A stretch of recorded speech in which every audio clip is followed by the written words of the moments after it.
नमस्कार दोस्तों, हम पढ़ रहे हैं संख्या पद्धति या नंबर सिस्टम और आज का टॉपिक है हमारा HCF, हिंदी में महत्तम समापवर्तक। HCF क्या होता है? HCF का फुल फॉर्म है हाईएस्ट कॉमन फैक्टर। क्या है? हाईएस्ट कॉमन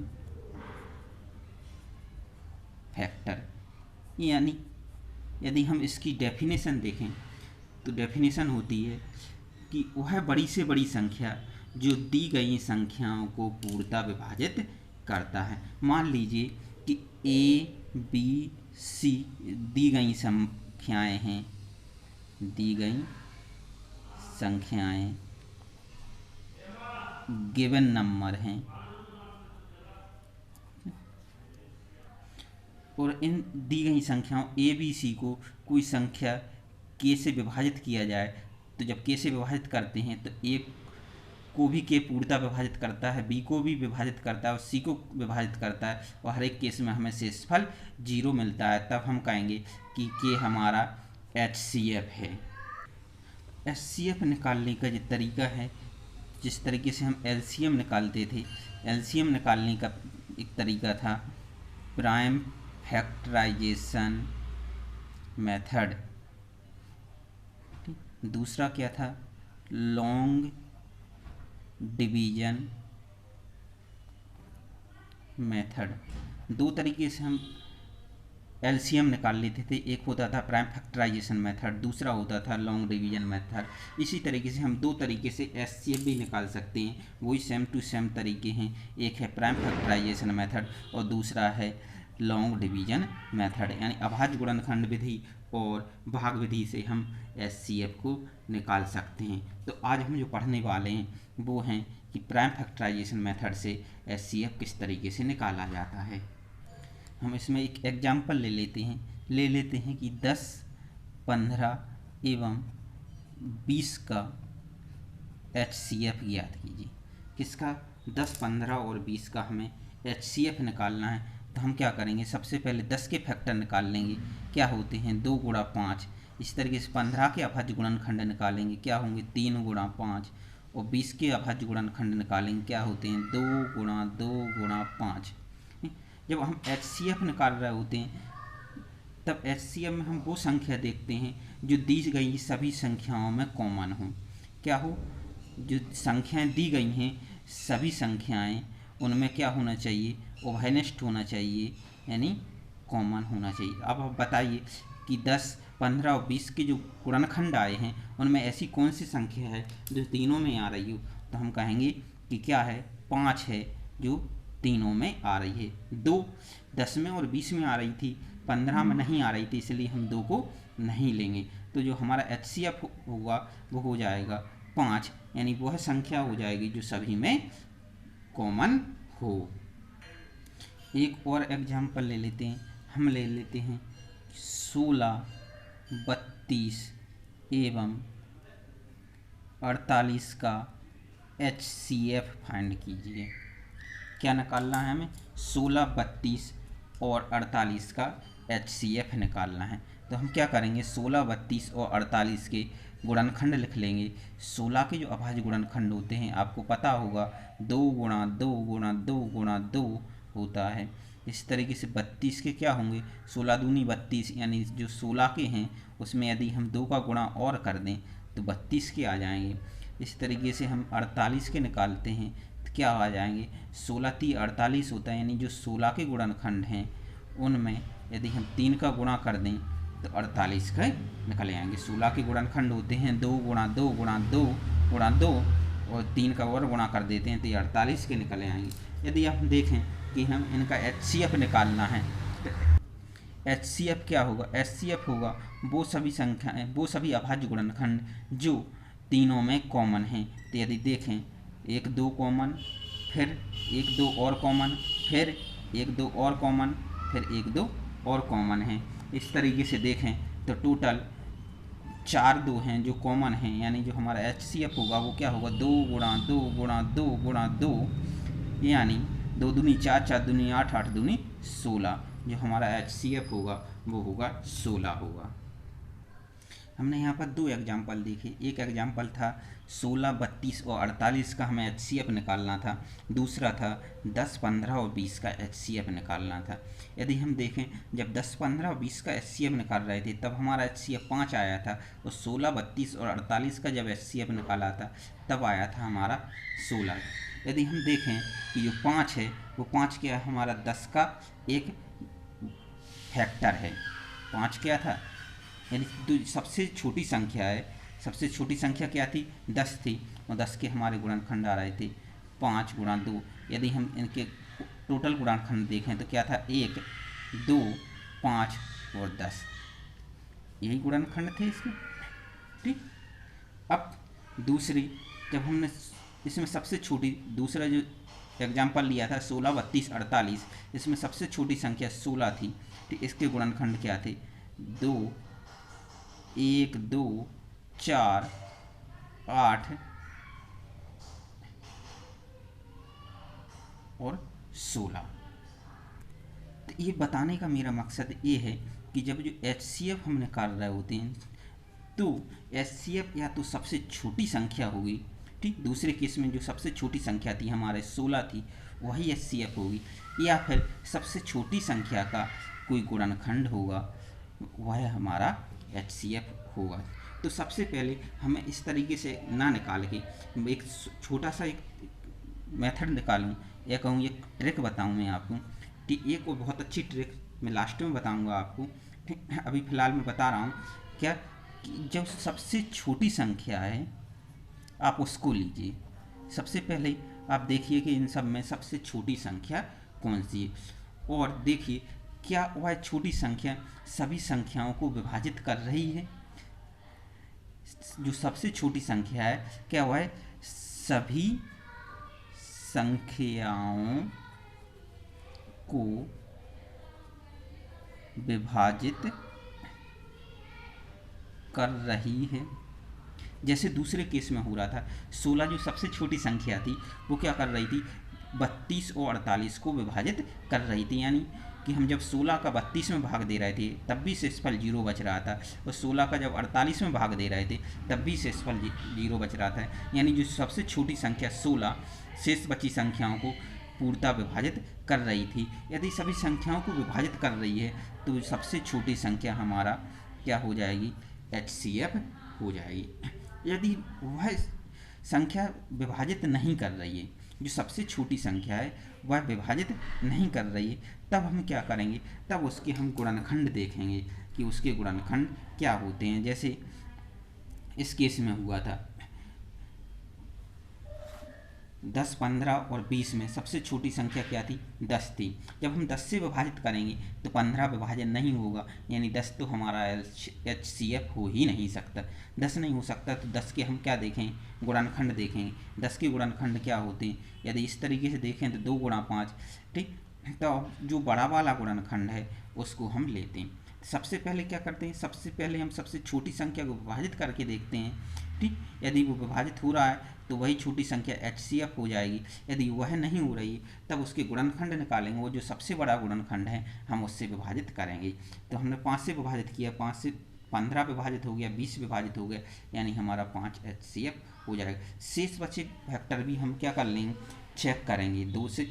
फिर एक और कौन सा बचा शेष बचा हमारा 2, तो हम 2 से चेक करेंगे, नहीं हो रहा तो हमारा 5 HCF हो जाएगा। हमने एक और एग्जाम्पल लिया है 216, 288 और 720 का हमें HCF निकालना कि HCF क्या होगा। हम अभी सीख रहे हैं HCF प्राइम फैक्टराइजेशन मेथड से निकालना। तो हम देखेंगे कि 216 के फैक्टर क्या होते हैं। 216 के हम गुणनखंड निकालेंगे। 216 आपको पता होगा कि 6 का क्यूब होता है। 6 का क्यूब यानी 2 गुणा 3 का क्यूब, तो 2 गुणा 3 का क्यूब है तो 3 बार आ जाएंगे, 2 गुणा 3 गुणा 3। ठीक।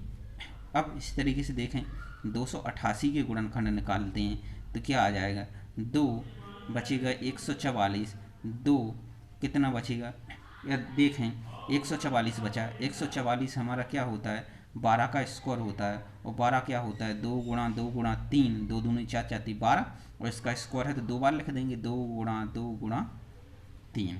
इसी तरीके से हम 720 के निकालते हैं। 720 क्या हो जाएगा, यदि इसमें 2 से भाग दे देंगे तो 360, फिर 2 से भाग देंगे तो 180, फिर 2 से भाग देंगे 180 में तो कितना बचेगा 90, फिर 2 से भाग देंगे तो 45, फिर 2 से नहीं जा रहा 45 में, 3 से भाग देंगे 15, 15 क्या होता है 3 गुणा 5। आप इस तरीके से इनके गुणनखंड निकाल सकते हैं। अब ये आ गए हमारे सभी के गुणनखंड। अब देखेंगे इनका HCF क्या आता है। तो HCF क्या होता है, HCF होता है कि जो तीनों में कॉमन होगा वो हमारा HCF हो जाएगा। देखें तो 1 2 कॉमन है, ठीक, मिल गया। फिर यहाँ पे एक और 2 कॉमन है, ठीक। अब इसमें 2 है, इसमें भी 2 है और इसमें भी एक 2 है, तो हम क्या करेंगे, यहाँ से एक कॉमन आ गया, एक इसमें यहाँ था 2, तो ये क्या क्या आ गया हमारा 2 गुणा 2 गुणा 2 कॉमन आ गया। और कोई अब ऊपर 2 नहीं बचा तो अब 3 देख लेते हैं। 3 एक इसमें है, 3 एक इसमें है, 3 एक इसमें है, तो यहाँ से ले लेते हैं, ये 3 आ गया। और 3 एक 3 यहाँ पर है, ये 3 आ गया। इसमें 3 है लेकिन अब 288 में 3 नहीं, तो कितनी बार 3 आया, 2 बार 3 आया, तो हम 2 बार 3 लिख लेंगे।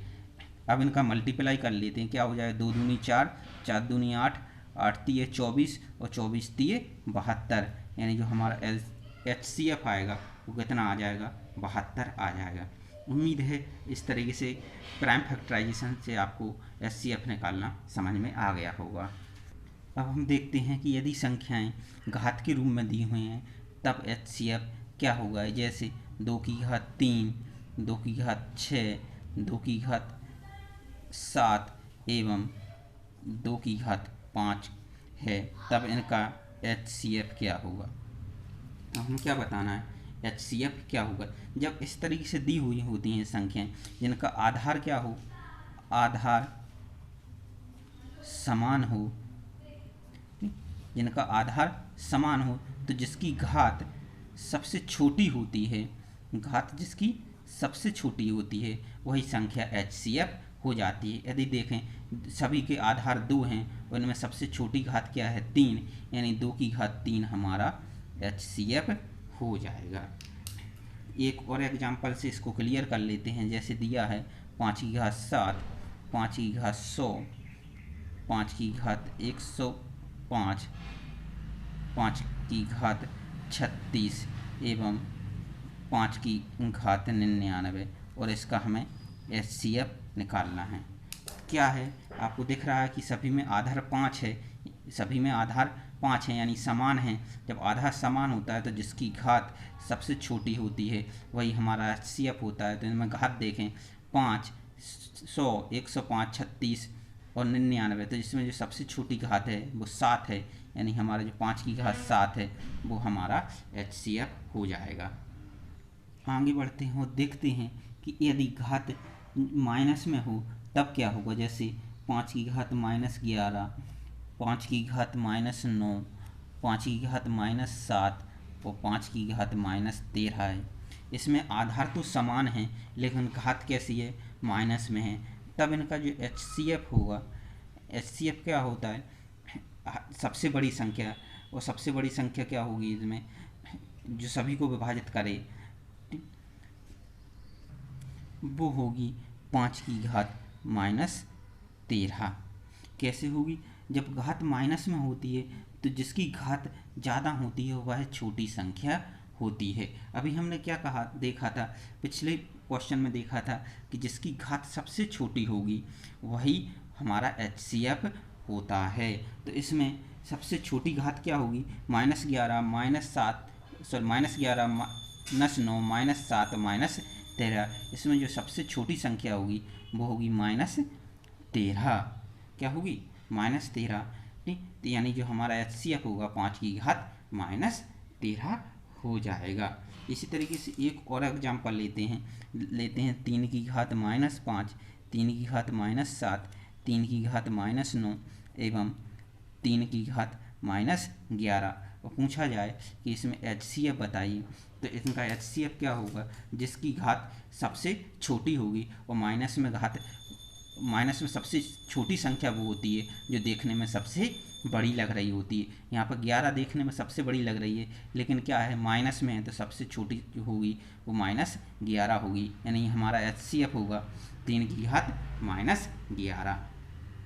आपको पता होगा जब मैं पूर्णांक पढ़ा रहा था तब मैंने आपको एक संख्या रेखा बताई थी। उसमें बताया था कि 0 होता है और 0 के राइट साइड धनात्मक संख्याएं लिखी जाती हैं और लेफ्ट साइड ऋणात्मक संख्याएं लिखी जाती हैं। जब हम लेफ्ट साइड बढ़ते हैं तो जो संख्या का मान है वो छोटा होता चला जाता है। इनमें देखें तो पहले -5 आएगा, फिर -7 आएगा, फिर -9 आएगा और इस तरीके से फिर -11 आएगा। यानी सबसे जो लेफ्ट में मान होगा वो -11 होगा और जो सबसे लेफ्ट में होते हैं उनका मान सबसे छोटा होता है, यानी -11 इनमें सबसे छोटी होगी। तो जो हमारा सबसे छोटा मान आएगा वो 3 की घात -11 आएगा, यानी हमारा यही HCF हो जाएगा। और आगे बढ़ते हैं और देखते हैं कि एक एग्जाम्पल ले लेते हैं। जैसे A बराबर दिया है 2 की घात 3 गुणा 3 की घात 2 गुणा 5 की घात 7 गुणा 11 की घात 2। B बराबर दिया है 2 गुणा 3 की घात 5 गुणा 5 की घात 6 गुणा 7 की घात 2 गुणा 11। C बराबर दिया है 2 की घात 5 गुणा 5 की घात 7 गुणा 9 की घात 2 गुणा 11 की घात 6। हम निकालना है find the HCF ABC। ABC का HCF क्या होगा। जो दिया हुआ है ये किस रूप में दिए हैं, ये अभाज्य गुणनखंड की घात के रूप में दिए हुए हैं। जब इस रूप में दिया जाता है कोई संख्या तो हम पहले ही बताया है कि सबसे पहले तो हम क्या देखते हैं कि जो सभी में कॉमन होना चाहिए। तीनों में क्या होना चाहिए, एक तो कॉमन होना चाहिए, ठीक, और कॉमन में जिसकी सब घात सबसे छोटी होगी वही हमारा HCF होगा। जैसे इनमें देखें तो हमारा कॉमन क्या है, यदि 2 देखें 2 की घात 3 2 और 2 की घात 5, यानी 2 आधार जिसका 2 है वो सभी में कॉमन है।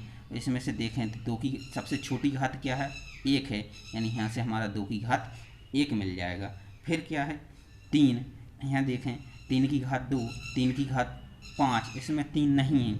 लेकिन यदि हम देखें क्या दिया हुआ है 9 की घात 2 दी हुई, ये हमारे अभाज्य गुणनखंड की घात में नहीं है। तो इस 9 को हम क्या लिख सकते हैं, 9 को लिख सकते हैं 3 गुणा 3 और 9 की घात 2 है, यानी 3 गुणा 3 गुणा 3 गुणा 3, यानी 3 की घात 4। तो यहाँ से हमें क्या मिल जाएगा, इसको हम 3 की घात 4 के रूप में लिख लें तो क्या मिल जाएगा, हमें 3 कॉमन मिल जाएगा जिसका आधार 3 है। ठीक, अब देखें आधार 3 है और इसमें सबसे छोटी घात क्या है, सबसे छोटी घात 2 है, यानी 3 की घात 2 यहाँ से कॉमन आ जाएगा। और अब देखते हैं और क्या है, 5 देखें तो इसमें 5 है, इसमें भी 5 है, इसमें भी 5, तीनों में 5 है। अब 5 की सबसे छोटी घात क्या है, 5 की सबसे छोटी घात यहाँ 7 है, 6 है, 7 है, यानी 5 की सबसे छोटी घात 6 है। अब 11 देखें तो 11 तीनों में है, 11 तीनों में है और 11 की सबसे छोटी घात क्या है, 11 की घात 1 है।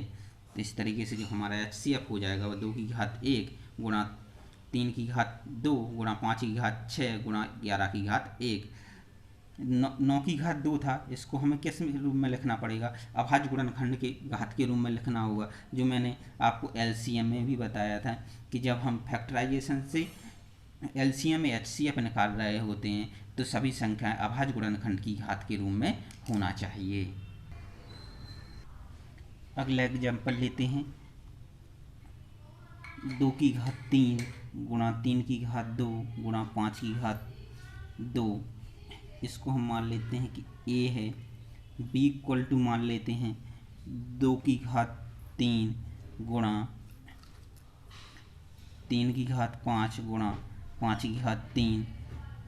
C इक्वल टू मान लेते हैं 2 गुणा 3 की घात 7 गुणा 5 की घात 1 गुणा 6 की घात 7 की घात 2। तो सबसे पहले हम देखते हैं कि जो आधार है वो कौन सा कॉमन सभी में है। क्या होना चाहिए, आधार सभी में कॉमन होना चाहिए और जो आधार की घात है वो सबसे छोटी होना चाहिए। देखते हैं हमें क्या निकालना है, ABC का HCF निकालना है। तो HCF क्या होगा, देखें तो इसमें आधार 2 सभी में कॉमन है और 2 की सबसे छोटी घात कितनी है, 1 है, इनटू फिर 3 देखें, 3 सभी में कॉमन है और 3 की सबसे छोटी घात है वो हमारी 2 है, इनटू 5 सभी में कॉमन है और 5 की सबसे छोटी घात 1 है। अब इसमें 7 है लेकिन ए और बी में 7 नहीं है, यानी 7 कॉमन हो ही नहीं सकता तीनों में। तो जो हमारा HCF है वो आ जाएगा 2 की घात 1 गुणा 3 की घात 2 गुणा 5 की घात 1 है।